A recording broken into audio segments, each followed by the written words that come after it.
All right, guys, so let's talk about profitability and everything around it. So first of all, let me actually show you a bit more history of the store.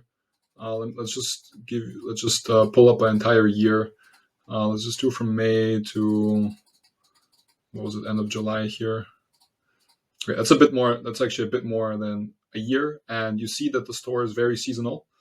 And I'll first of all, I can also show you the profitability for the entire year. But in the beginning, we're going to start on a actually weekly basis, and that's because we actually track our profitability with a special report week by week, and we optimize on a weekly basis. Right? We see our margins at the end of every week. So actually, on every Friday, we check our margins, we check our gross margins, our net profit margins, our contribution margins, etc., all of our costs, and we adjust. Right? And we make conclusions and we make changes based on those weekly reports. Right?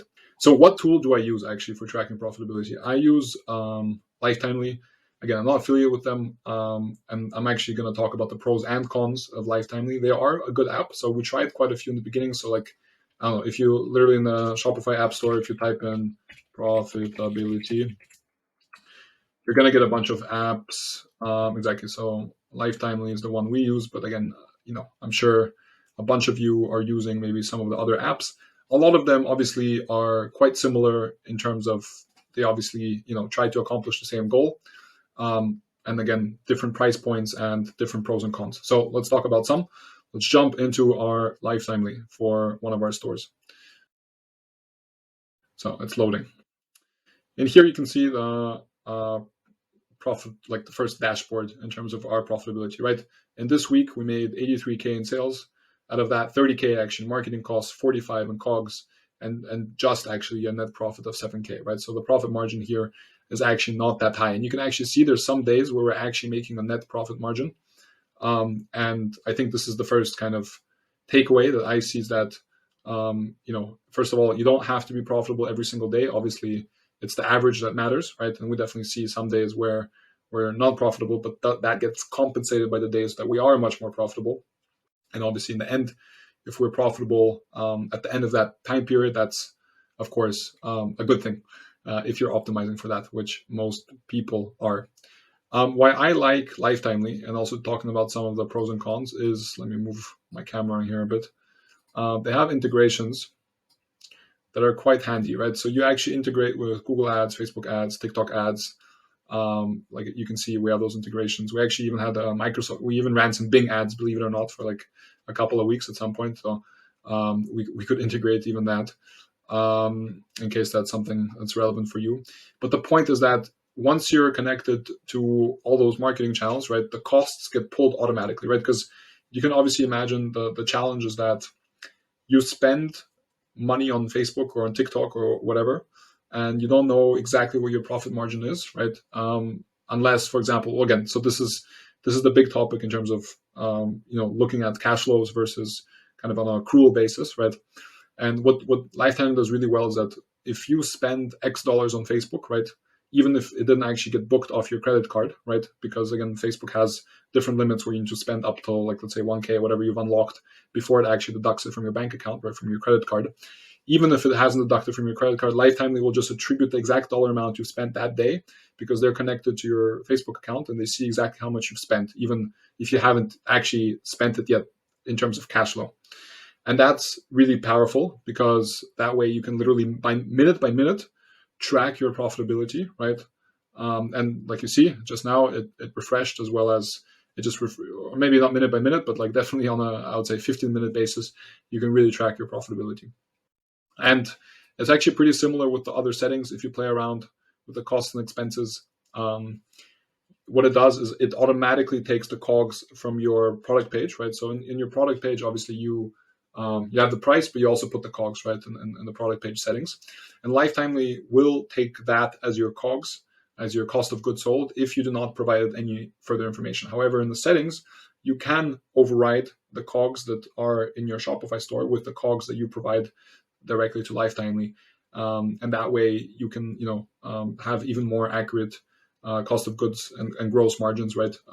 In case you have to, right? To be honest, if you're just really organized with the COGS settings in your Shopify product pages, then everything will happen automatically, right?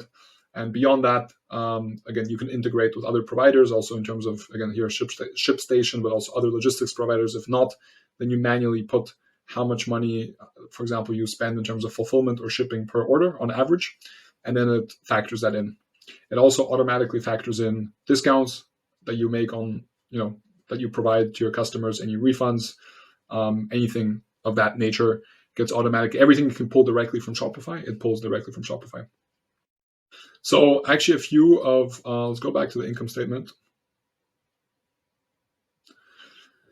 So first of all, lifetimely, you can create this beautiful chart versus a table format. And here there's also two different formats. There's the kind of breakdown, which is more of like the income statement, like day by day. It gives you the breakdown between sales, COGS, marketing, contribution margin, net profit margin, and the tiles. The tiles was like kind of like how they started off with, and they kind of shifted to the breakdown, which is more of an income statement. And to be honest, is just, I think for me, I prefer that, right? Because you can actually download this into an Excel. And that's what we do every week to create the report that I'm going to show you now. Why? And this is now coming to the negatives of Lifetimely, to be honest, because I've only said good things about it, and generally I do like the app. But the negatives is that I actually think this income statement, you cannot customize it. Also, what I would say, right, is again, for this store in this week, right, just as an example, we're making a 10% contribution margin, right? I think as a very strong target is to be above 20%. We have certain weeks where we make above 20%, but we also have other weeks where we're break even or even negative, right? As I said, not all days are positive. Also, not all weeks are positive, right? Of course, the average should be positive, right? If you want to have a profitable business.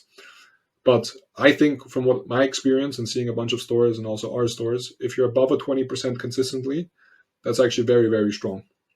And if you're below, I would say 5%, that's obviously, you're kind of on the knife's edge in terms of actually being unprofitable. If something screws up, if something goes wrong, right, you don't want to be too close to that break-even point. And of course, it's also about the consistency of you being able to hold those profit margins over time consistently and not fluctuate too much of those profit margins, which again, I've discussed in other videos as well, right? That this again all links into, for example, diversifying your marketing channels, not being too dependent on CPC paid ads, where it's all kind of ROAS driven, right? And if your ROAS drops one day to the next, your profitability will also swing madly, right? Hey, before you bounce, consider subscribing to our channel, but only if you've actually enjoyed the video and found at least a few valuable things for your Shopify store. Also, check out our free Shopify app, Trackidex. We have a link in the description below. We're developing new features literally every day, and we're also excited to actually hear your feedback on some of the next features we should develop. Thank you, and I'll see you in the next video.